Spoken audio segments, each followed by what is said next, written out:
And I also have I need to do some childcare swapping. So at some point, I'm going to transition to my phone and just listen. All right.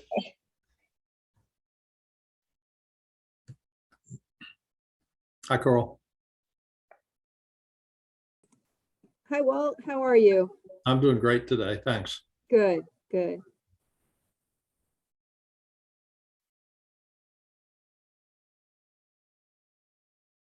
Well, you saw Chris's email? I did. Ann just told me about it. Okay. And Brian had said that he wasn't going to be here. Right. But as it stands right now, I like to start meetings right on time, but we still don't have a quorum.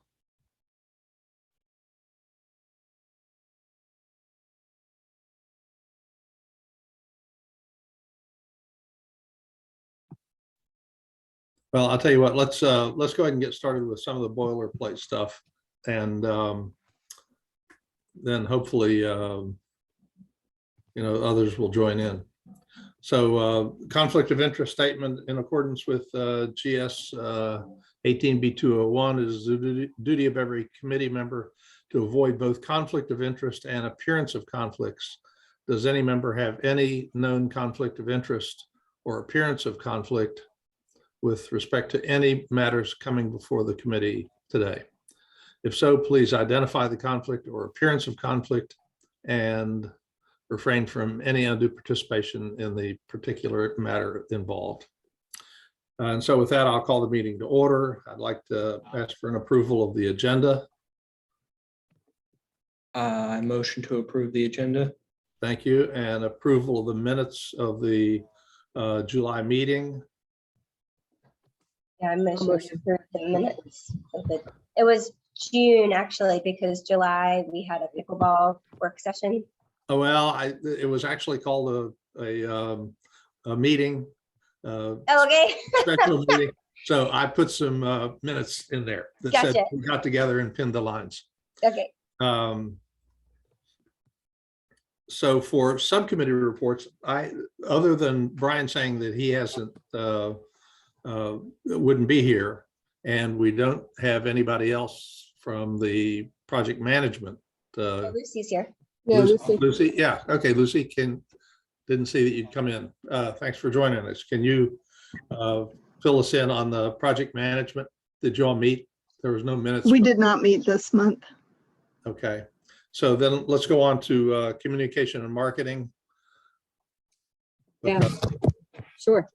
You all did And we did meet. And do you want to roll through? You want me to start? I'll start on the big picture and then maybe go deeper on signage. Okay. Okay, so there were 2 volunteer work sessions, as we just mentioned.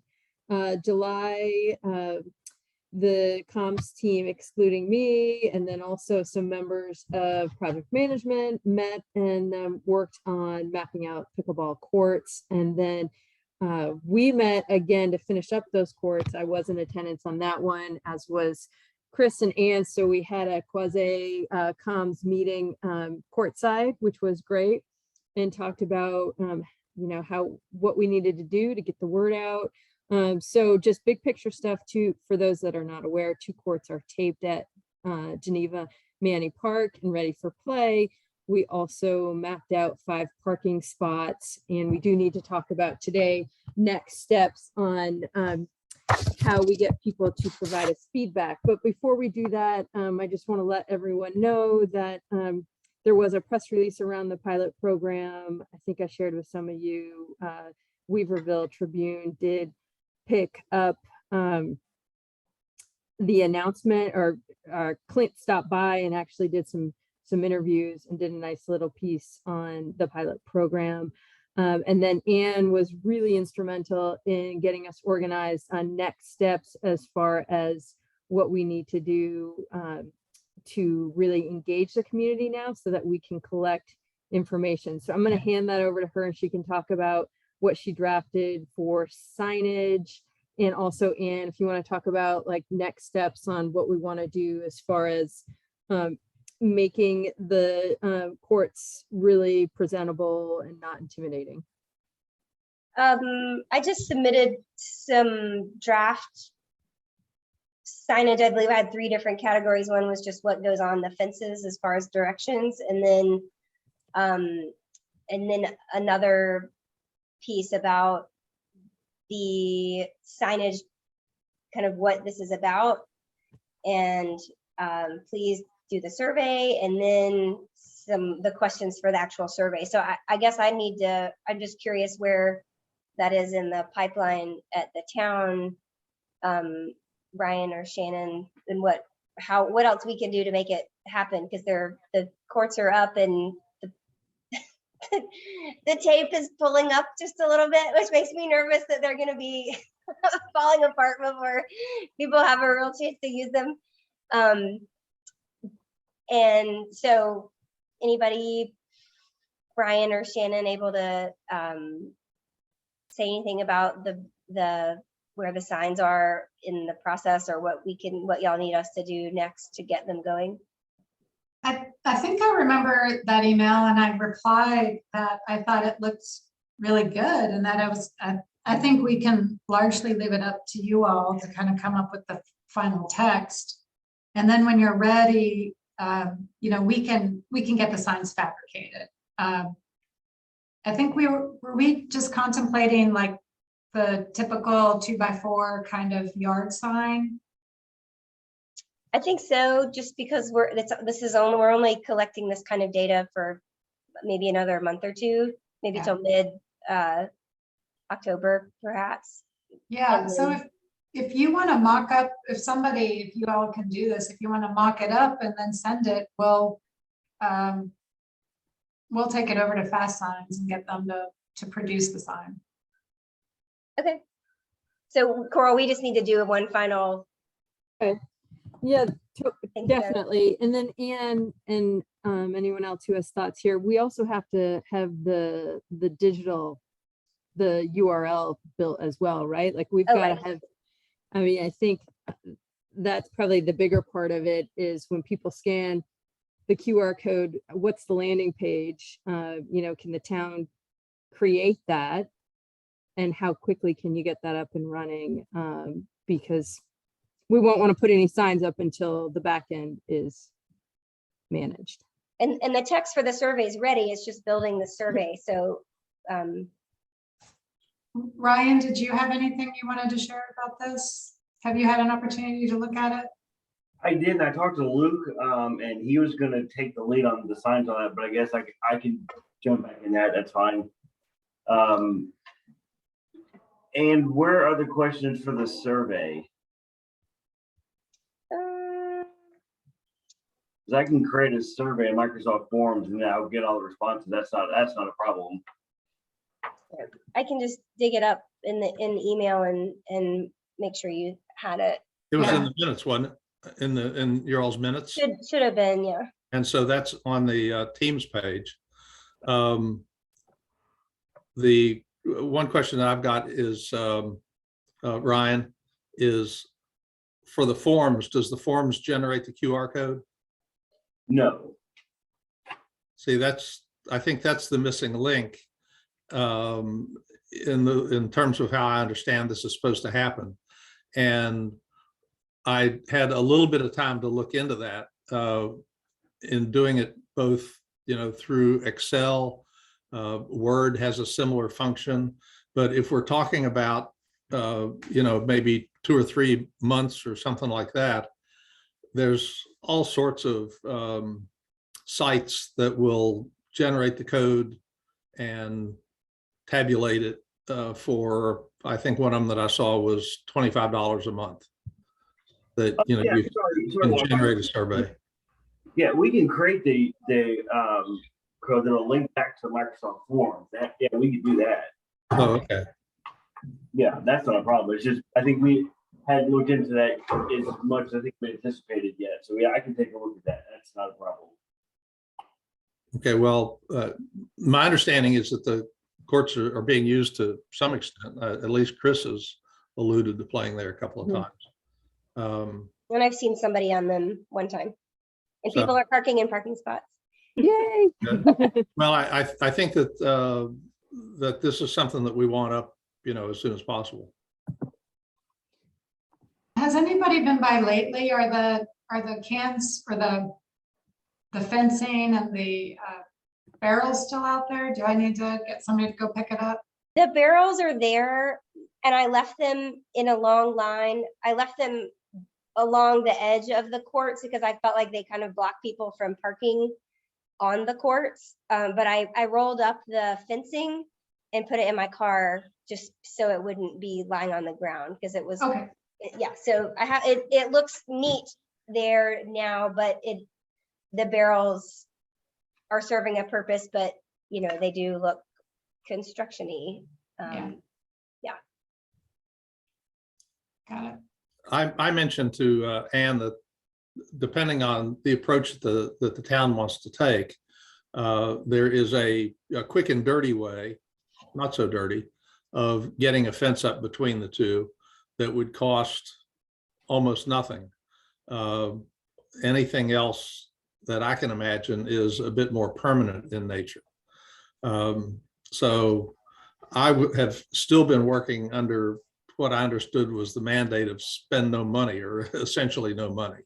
Well, we can spend some money, but we just want whatever we do to be economical and temporary. That's the main thing. So, so if you want to send a proposal, like if you've got a material in mind and you want to send us a link or something, we'll take a look. We're happy to take a look. We just don't want to get into any big improvements or moderate improvements.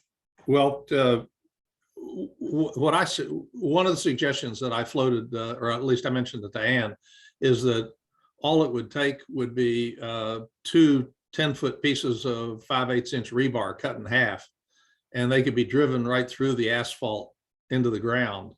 And I've got a bunch of metal fencing that's about 3 feet tall that could be stretched between the two. It wouldn't necessarily, I mean, between, you know, all of the rebar, and it could be put up in a matter of probably a couple of hours. And then some old pickleball balls or something stuck on top of the rebar.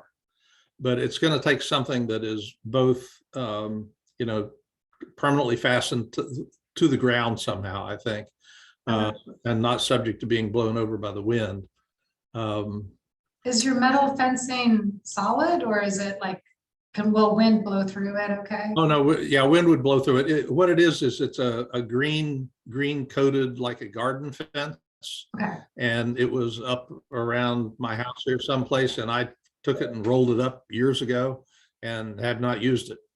So it's probably an 1.5 by 3 inch rectangles or something like that. So Okay. it would, yeah, I mean, it would be fine, other than the fact that it's not going to be stretched tight like Yeah. a chain link fence would be, but it would stop a ball. Okay. Well, let me talk to our public works staff and see what they think of this idea. And I will be happy to do that and report back. Okay. All right, so we've talked about the signs and the survey and the fencing. What else?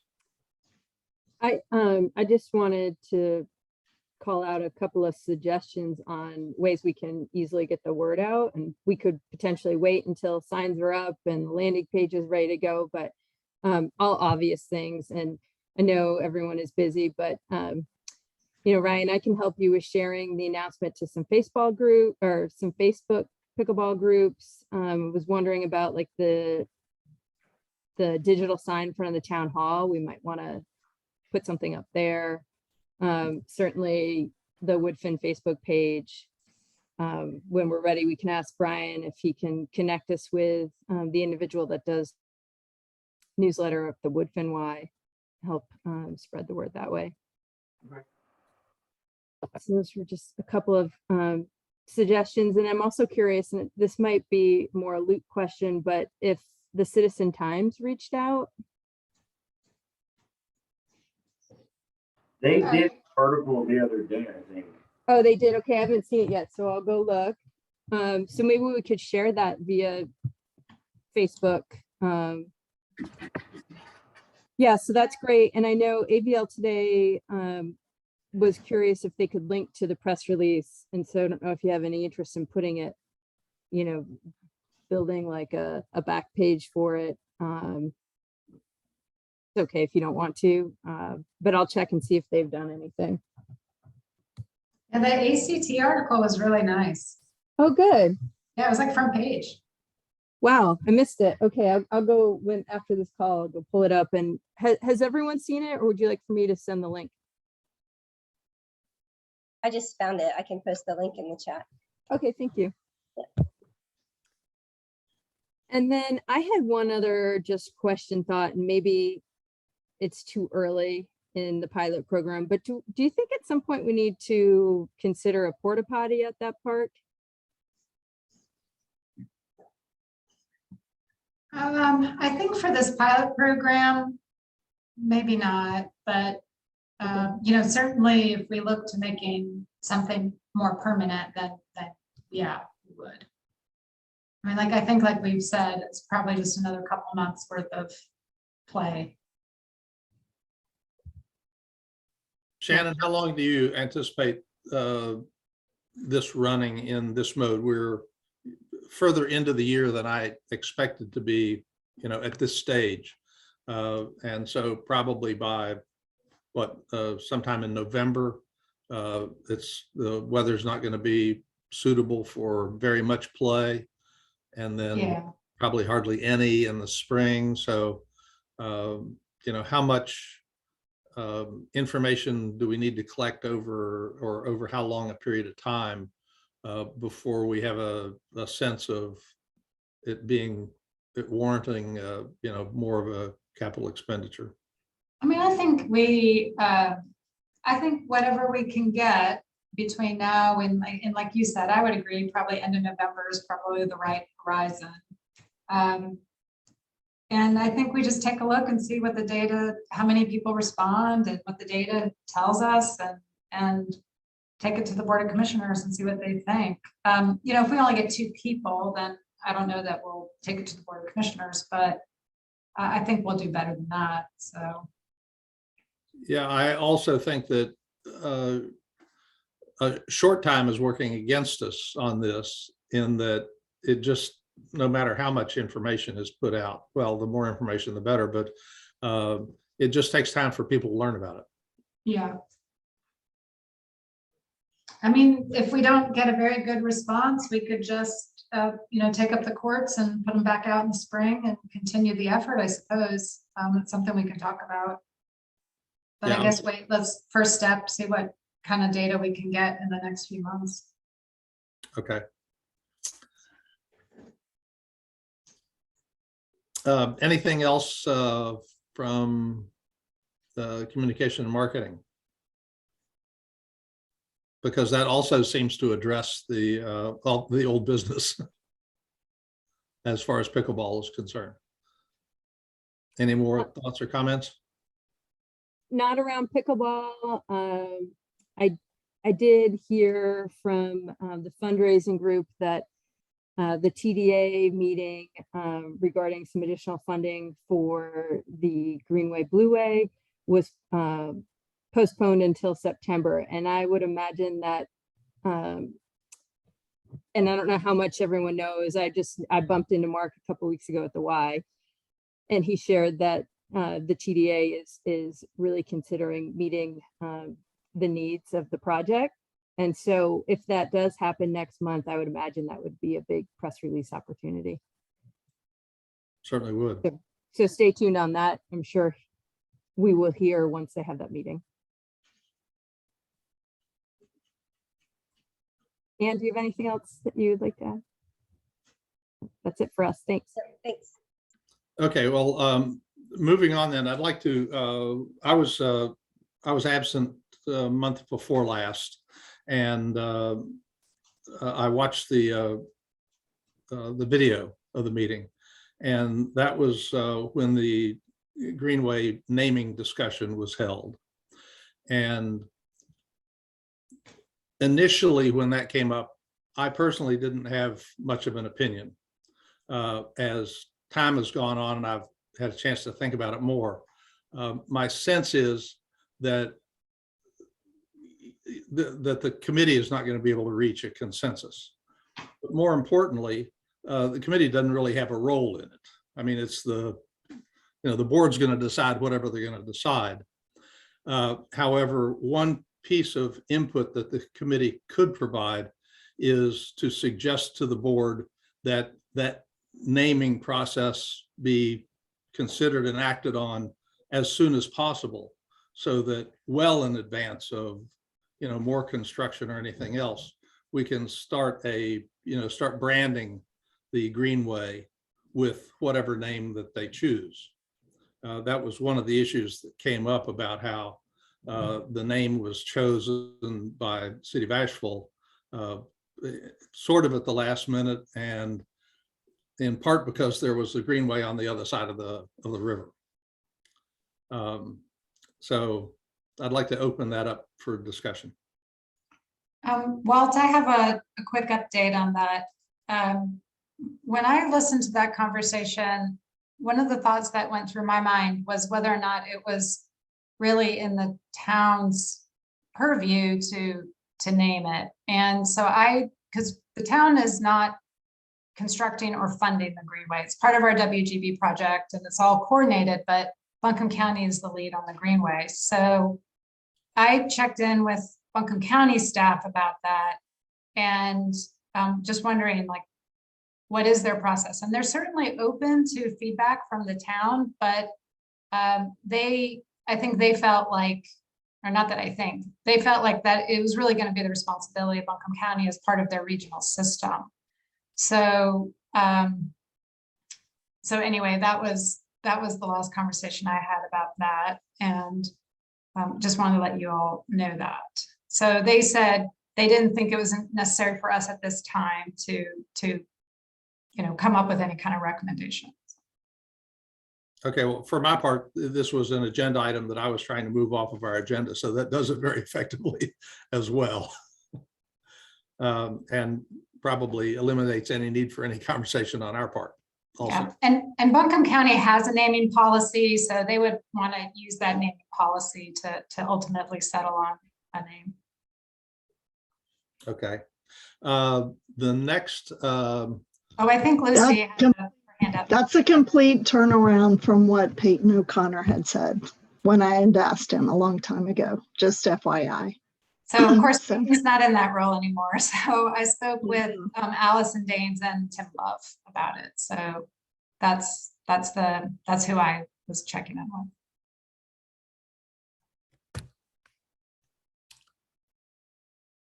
Any other comments before we move on? Because I feel like that's been at least taken out of our purview, if not resolved. I agree. We can take it off the list. Okay. Yeah. The next item is the Silverline Parks building, and Shannon, if you could just kind of fill everybody in on where we stand and the process on that to date. Yeah, so as part of my education, I've been trying to kind of understand what we've looked at so far to date as it relates to the Silverline building. And I met with Luke and Walt and who else was in it? Anne. And Anne, Eric. yep, and Eric, to think about what is the direction we want to go with this building. Understanding that it's in a pretty bad condition right now, a pretty bad state. So I think it from a fiscal standpoint, I'm not sure a renovation makes any sense. One of the reasons we were kind of hanging into kind of continuing the conversation was we were exploring whether or not from a flood standpoint, is there a benefit to renovating an existing building versus building new? But I think for what the town's needs are, it's probably not going to be that way. So then it sort of came into question, like, does it really make sense to spend all this money on a building that isn't even going to probably meet our needs to the extent that a new building could? So, but we haven't made any kind of final decisions about it. We met as a small group to kind of brainstorm options, needs of the town, everything from community center space to recreation to expanded parking, so we kind of went through a list of like, what could we use this space for? What would optimally meet the needs of the town? So we're going to have a part 2 of that conversation. Luke was supposed to schedule that meeting, but I think I will take over from here and schedule that. And so I guess stay tuned. We'll come back with a recommendation. And then whatever that is, we'll take it to the Board of Commissioners. I mean, first we'll come back to the board, to the PGAC, to see if there's additional input that you all want to offer. And then after we can digest all of that, we'll take it to the Board of Commissioners for a recommendation. So that's kind of where we are at the moment. We have in our current fiscal year about $200,000, or I think 250 is what we held back for this building, whatever that is. It might be demolition and site preparation, or it might be a renovation of some kind, or it might be establishing bathrooms. But that's for this year, understanding that it would probably require more investment in subsequent years. So, given the lead time that everything seems to take and where we are in the decision-making process, if none of that money is, or very little of that money is spent in this fiscal year, does that mean anything? Does that have any ramifications? there's different things we can do with it. We can try to earmark it and carry it over to the subsequent budget. We can move it into fund balance and just know that we have this money in fund balance and then draw on it later. So there's a few different ways we can look at it. The reason we stuck with 200,000 is because if we were going to do a renovation, we knew we'd be limited to no more than 50% of the tax value of the building, which was assessed at 400,000. So, we know that this project will take more money than that. So this was just a year 1 allocation.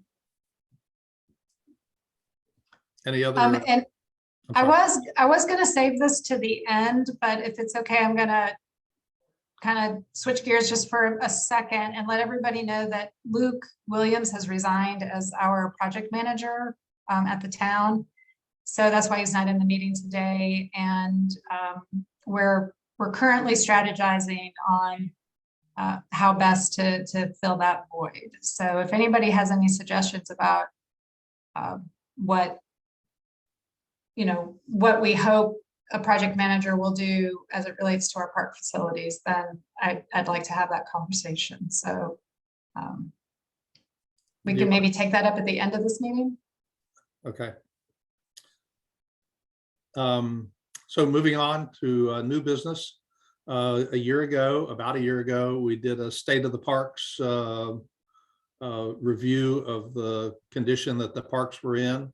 And it's my thought that we should do that on an annual basis to just provide some overview to Shannon or to whoever is going to be in a position to oversee the parks, to let them know what a different set of eyes sees. And so I wondered if what your all thoughts on that were.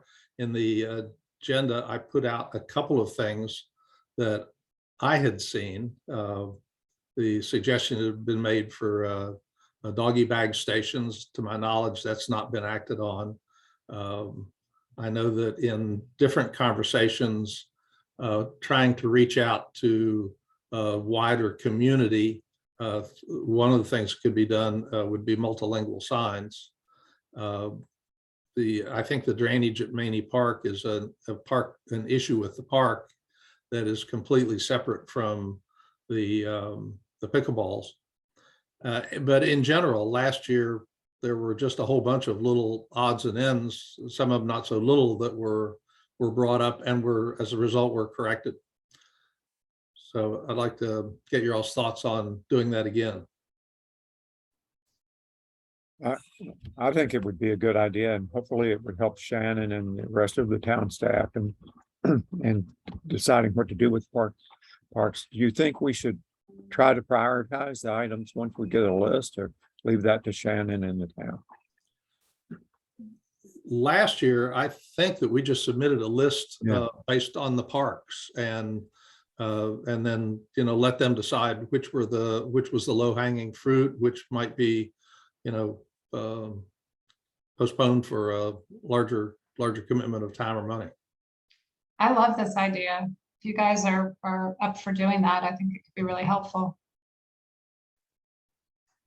Okay, I think last year it was, who was it? Ann and Kennedy did some of it, and Uta did the Riverside Park. could, how would we like to divvy this up? I'm happy to do, whatever I can do, but I think we should try to decide who's going to do what and by when we're going to have it done.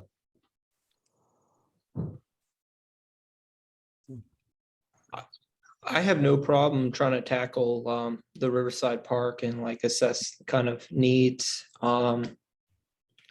I think that we should try and have a hard deadline at the October meeting, if that works for any of y'all. Yeah, the deadline works, and I'd be happy to do any. Oops, someone had Kennedy has his hand up, so I guess he's spoken to help anywhere I can. I will be gone for the last couple of weeks in September up in Maine, doing some paddling on the waterways up there, but I can get it done before then, so I can meet the October deadline Kennedy just suggested. Yeah, I'm happy to team up with you, Kennedy. I'm at Riverside Park almost every day, so I have a lot of observations, so we can put our heads together on that park. Yeah, happy to Okay. help on that one. How about I'll dig out the last review that was made, and that will give us, sort of a, if not a blueprint or a checklist, at least an idea of the sort of things to look for, the sort of things that we found the last time. And I'll circulate that by email to everyone. And as part of that email, I'll let, all of us can sign up for a specific, piece of the pie, and then we'll get it done that way. Passing the notes around from last year would be really helpful, Walt. Then we can see if things have deteriorated more or that, they were completed. That's great. That'd be really helpful. Okay, any other comments on that? I'll have that out to you all sometime next week. One of the things that has been raised, that was raised by Equinox well over a year ago, was the concept of ambassadors in the park and how successful that had been in other parks. I think they cited one in particular in Florida. And there was a Jeff Fitch circulated circulated a series of programs that were being made available through the Weaverville Community Center. And it was a very extensive list, and it was all run by volunteers. And we've had volunteers show up for both at the pickleball thing, and I happened to run into Jeff. He was out painting one of the signs, the sign on, what's the intersection? Just on Elk Mountain. Yeah. Yeah. Elk Mountain and whatever is that? It's like where Yeah. Lake Shore turns into Elk Mountain. Yeah, he said he had almost been arrested for doing that. So, and I just, I saw this guy out painting the sign and realized only after I approached him who it was.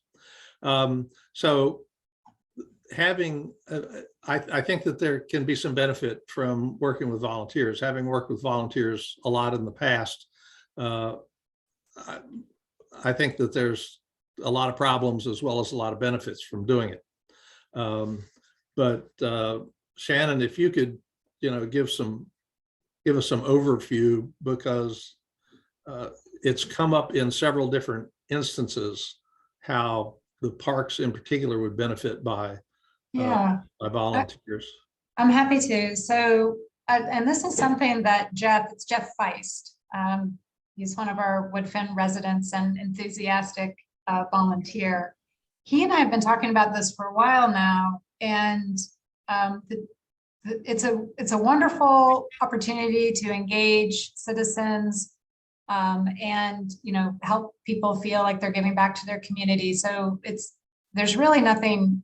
There's really no drawback other than the management that goes into volunteer coordination, and organizations that rely heavily on volunteer support typically have a volunteer coordinator position.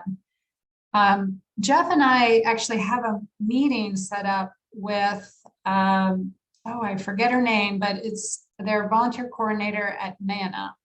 And we're going to look at their software and kind of talk about how their program operates and what the roles of the coordinator does. I'm not sure if on a more limited basis or a more limited scale, if this is something we could translate into another volunteer position. Like if somebody like Jeff would be interested in being our volunteer coordinator, then that might be something that we could explore. So, and any other ideas associated with harnessing volunteer help. So I'm kind of excited about this meeting that we have scheduled and learning more. I've talked with a couple other nonprofits that use volunteer help as well, and they say similar things, but we didn't get into the nitty gritty, just that, their volunteer coordinator handles most of that. So yeah, I think we may have more information, maybe next month. Well, my thought would mirrors yours, Shannon, that a volunteer coordinator would be the way to go, so that it didn't put a burden on any of the staff right now, at the town. So I wanted to get this out there so that I'm glad to hear that you're already moving forward on it. And so I'd like to keep it on the agenda for, meetings as they roll forward, and figure out any way that we can, assist in setting that up or laying out the responsibilities or doing anything else.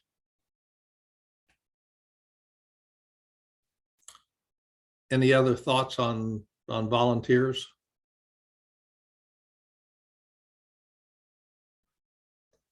Okay. Before we get to the project updates, do you want to talk some more about Luke's position? Or do you want to do the project? I gather that there's not a whole lot. Yeah. It's already been mentioned for project updates. Sure. I'm happy to talk about it now. Well, just like I said, we got word late last week that Luke was going to be resigning. So this is effectively his last week working for the town. He will technically be on the payroll for, I think, a couple days next week, but I think he plans to take leave on those days. So he came to the town from working in the private sector, and he's going back to the private sector, and will be, I think, from what I understand, working for a large construction company doing project management. So, we're grateful for the assistance he's offered us in the last year or so, and but we're trying to take this opportunity to consider, does this position, as it's currently structured, what the town needs most? Should we carefully consider other structures or other roles, and what would that be? So this is something that we're kind of openly discussing here in town hall, but I'd be interested in any feedback from you all as to how you see this position supporting the work of the PGAC, and whether or not something else needs to be considered. I have a question for Shannon. Are you going to do an exit interview with Luke to get his thoughts on what aspects of his job with the town he thought were good, and what may not have been so good and what could be done in the future to change, in his opinion, to change the requirements or duties of that position? Yeah, I mean, I would like to make that the practice of the town. And so I would like to do that. We have not set up that exit interview yet, but I had intended to reach out to him for that. He and I have debriefed a little bit already, so I kind of know already some of that, but I think having a sit down that more specifically is focused on that would be good.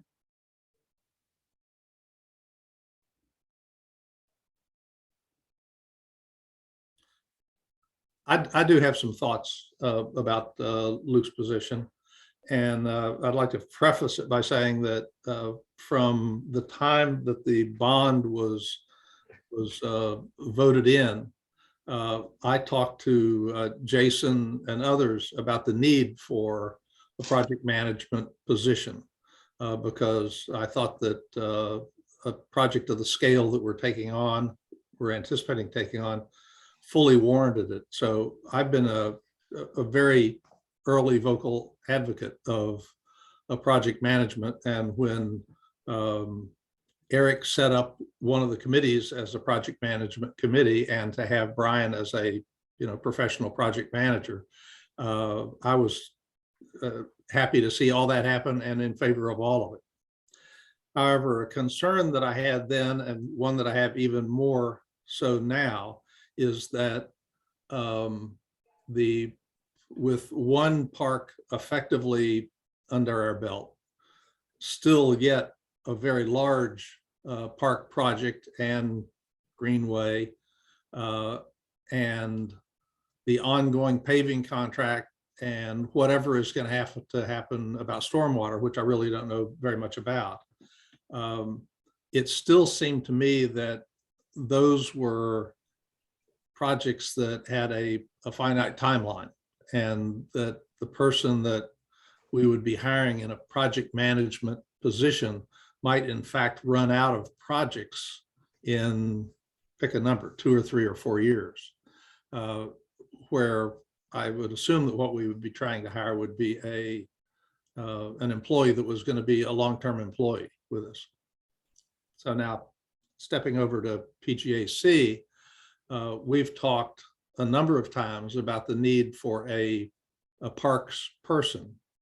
And with Equinox providing the level of overview for the construction that they have been, I think Luke's input has been important any number of times, but Equinox is providing, effectively that project management role, or to the extent that they're not, they certainly could be.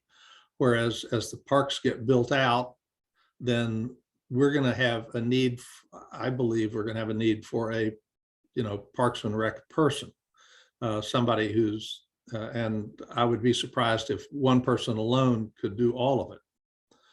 And so also the parks are going to be with us for decades. So whoever is hired for that position, that is going to be a long-standing role. And it's also going to be something that is that there would be some benefit to having someone in relatively sooner than later to start working on all of the back end stuff, and I'm not sure what all they are. I'm thinking about policies and promotion and all sorts of things.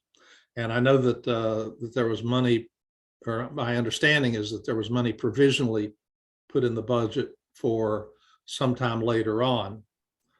So that's the end of my inconclusive comments, that I just thought that, we probably would run out of projects for a project manager at some point. And also at some point, we need a, Parks and Rec sort of person, because that's going to be, I believe, pretty much a full-time job. So, well, I completely agree that we need a Parks and Rec person. I'm not sure I agree that we're going to run out of projects, to be honest. There's already like at least 2 other projects brewing, so who knows? But to your point, one idea that had kind of been floated around this project manager position was that we hire somebody as a project manager, but with the eye of evolving the position into more of a facilities manager position. That would maybe not just look at parks, but even look at some of our other facilities. And maybe a year or two down the road, we would actually look at hiring like a park superintendent kind of position, maybe not a director, but somebody who definitely is more focused on the parks specifically. For the next fiscal year, we are talking about adding a like a dedicated parks maintenance employee.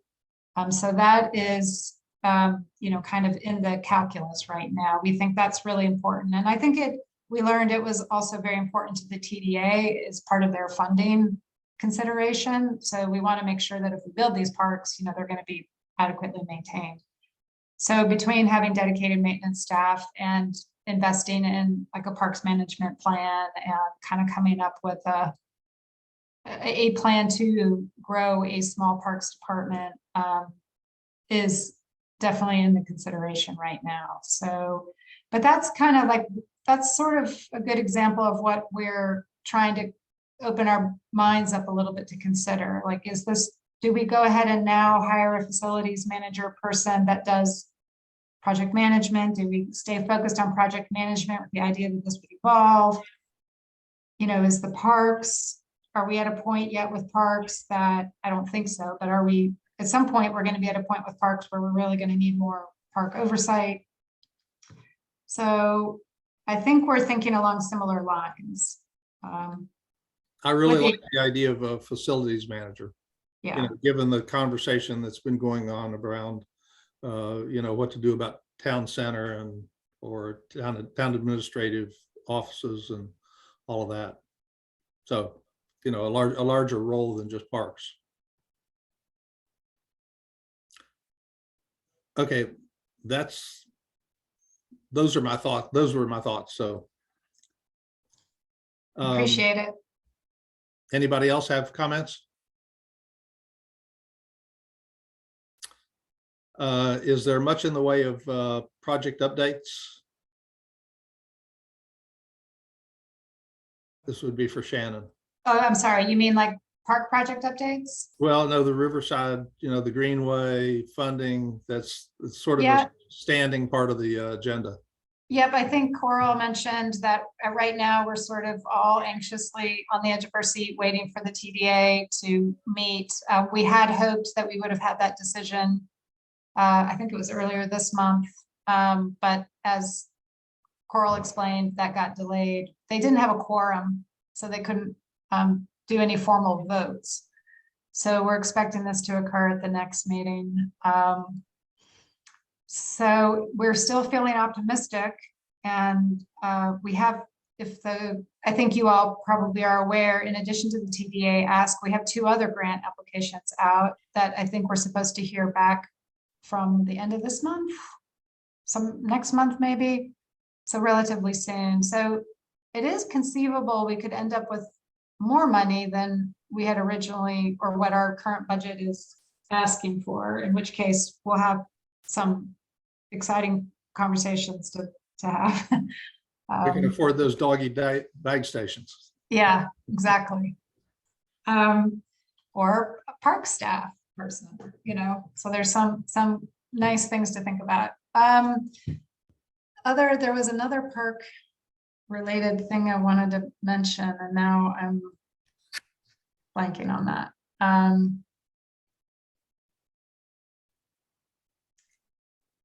The Greenway is still kind of moving along. Oh, we got the CO for Silverline, so we're hoping to complete our final TDA reimbursement for Silverline. So that is all looking very promising. Buncombe County continues to work on the alignment for the Greenway component. They are planning a community meeting. I'm not sure that they've set a date or location or anything just yet, but they're planning another community input meeting about the Greenway.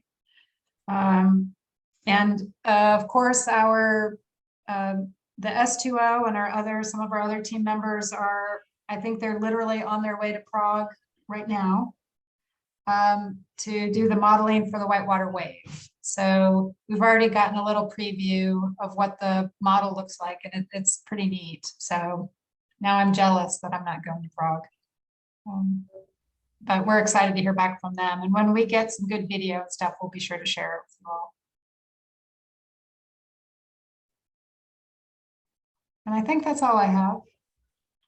Okay, well, the only other thing that I'll mention is that I was asked to participate in a meeting with the Asheville Area Riverfront Redevelopment Commission on September 8th. And I gather that this is going to be a maybe 40 to 50 people to discuss water quality issues. And the water quality is, one of the top issues on our future discussions list. So I wanted to let you all know about that. Also, I forget which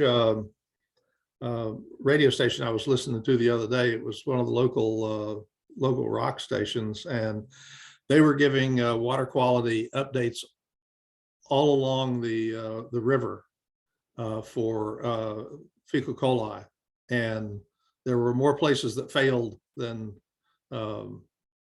passed. And apparently they do this on a weekly basis. That was the impression that I had. Or if they don't test weekly, at least they report, maybe the same results at different times during the week. So the issue of water quality is one that is getting more traction than I'm aware that it had before. And the fact that they're putting that information out routinely on the radio and that it's failing is pointing out just how detrimental poor water quality could ultimately be to that aspect of the tourist industry. Because if I heard a report that said that the coliform count was unacceptable, I would certainly not be inclined to go rafting or tubing. So that was just an update on that. Anybody else have any other comments about anything? Okay, if not, thank you all. We stand adjourned. Thanks, Walt. See you later. See y'all Thank you, later. everybody. Thank Bye. you all.